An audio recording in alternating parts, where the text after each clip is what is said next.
হযরত শাহজালাল আন্তর্জাতিক বিমানবন্দর থেকে চিত্রনায়িকা নুসরাত ফারিয়াকে আটক করেছে ইমিগ্রেশন পুলিশ।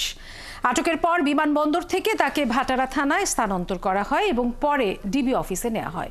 রোববার দুপুরে থাইল্যান্ড যাওয়ার উদ্দেশ্যে বিমানবন্দরে গেলে তাকে আটক করা হয়। আরিফ হকের প্রতিবেদন।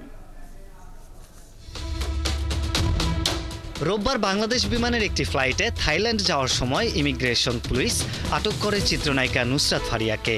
এ বিষয়ে ডিএমপির অতিরিক্ত police commissioner S N. Mohammad Nazrul Islam জানান, তার বিরুদ্ধে বৈষম্য বিরোধী আন্দোলনের সময়কার মামলা রয়েছে ভাটারা থানায়। শেকড় থেকে শিখরে।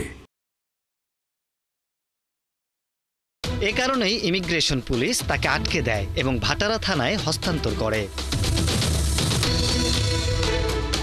তার বিরুদ্ধে 2024 সালের বৈষম্য বিরোধী আন্দোলনের বিপক্ষে অবস্থান নিয়ে আওয়ামী লীগের অর্থের যোগানদাতা হিসেবে উল্লেখ করা হয়েছে। ভাটারা থানা থেকে পরে ফারিয়াকে ডিবি কার্যালয়ে নেওয়া হয়। জিজ্ঞাসাবাদে প্রাপ্ত তথ্যের ভিত্তিতে পরে আইনানুগ পদক্ষেপ নেওয়া হবে। 2023 সালে মুজিব একটি জাতির রূপকার চলচ্চিত্রে সাবেক প্রধানমন্ত্রী শেখ হাসিনার চরিত্রে অভিনয় করেছিলেন এই অভিনেত্রী। সম্প্রতি একটি পডকাস্টে এই বিষয়ে কোনো অনুশোচনা আছে কিনা জিজ্ঞাসা করা হলে তিনি বলেন, তার ভেতরে এই বিষয়ে কোনো অনুশোচনা নেই। আরিফ হক, 71, ঢাকা। দর্শক, এই বিষয়ে আরো খবর নিয়ে আমাদের সাথে যোগ দিচ্ছেন সহকর্মী সুমন তানভীর।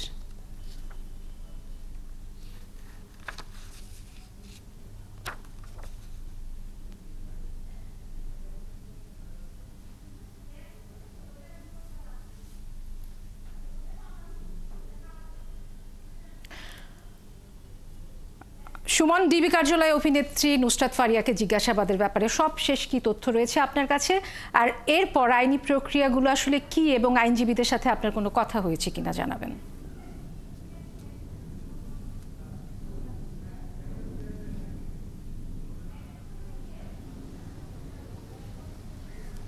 দেখেন, সকাল 11টা থেকে এখন 7:15 প্রায় 8 ঘন্টার উপরে হতে চললে এবং এই 8 ঘন্টার ভেতরে আসলে অভিনেত্রী নুসরাত ফারিয়া আটক নাকি আসলে তাকে গ্রেপ্তার করা হলো সেই বিষয়ে কিন্তু সুস্পষ্ট করে কিন্তু আইন শৃঙ্খলা বাহিনী আমাদেরকে কিছু বলছেন না। কিছুক্ষণ আগেও ডিবির ঊর্ধ্বতন কর্মকর্তার সঙ্গে কথা বলছিলাম, তিনি কিন্তু জানাচ্ছিলেন যে নুসরাত ফারিয়ার বিরুদ্ধে ভাটারা থানার রাজধানী ভাটারা থানায় যেহেতু একটি হত্যা চেষ্টা মামলা আছে, সেই মামলায় ইমিগ্রেশন পুলিশ তাকে সকালে আটক করেছে এবং আটকের পর ভাটারা থানায় কিন্তু আসলে যোগাযোগ করা হয়েছে এবং ভাটারা থানায় যোগাযোগ করার পর ভাটারা থানা আসলে ডিবি পুলিশের সঙ্গে যখন যোগাযোগ করে, যেহেতু তার নিরাপত্তার বিষয় আছে, তাকে ভাটারা থানায় রাখার ব্যাপারে নিরাপত্তার ব্যাপার আছে, সেই জায়গা থেকে ভাটারা থানা এই ডিবি কার্যালয়ে রেখে তাকে প্রাথমিক জিজ্ঞাসাবাদ করার কথা ডিবি অফিসারদের সঙ্গে আলোচনা করেছেন এবং তারপরেই কিন্তু আমরা দেখেছি যে বিকাল 4টার দিকে এয়ারপোর্ট থেকে তাকে সরাসরি এই ডিবি কার্যালয়ের ভেতরে নিয়ে আসা হয় এবং 4টা থেকে এখন 7:15 বাজে, অর্থাৎ প্রায় 3 ঘন্টা হলো তাকে জিজ্ঞাসাবাদ করছে এবং ডিবি পুলিশ আমাদেরকে যেটি জানিয়েছেন যে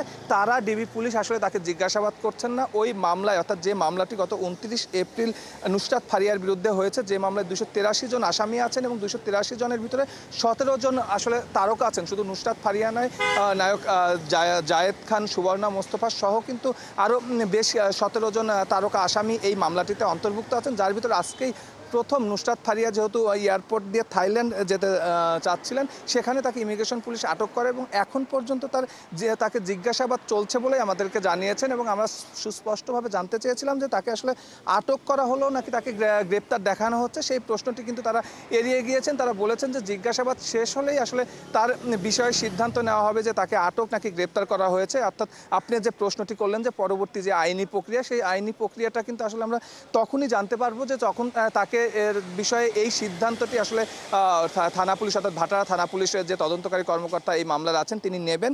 তারপরে এই সিদ্ধান্ত জানা যাবে যে তাকে কখন কোর্টে পাঠানো হবে। আছেন ডিবি কার্যালয়ের সামনে, নিশ্চয়ই সবশেষ জানতে আমরা আবারও আপনার সাথে যুক্ত হব। দর্শক, চিত্রনায়িকা নুসরাত ফারিয়াকে আজ শাহজালাল আন্তর্জাতিক বিমানবন্দর থেকে আটক করা হয়েছে, সে খবর জানাচ্ছিলেন সহকর্মী সুমন তানভীর।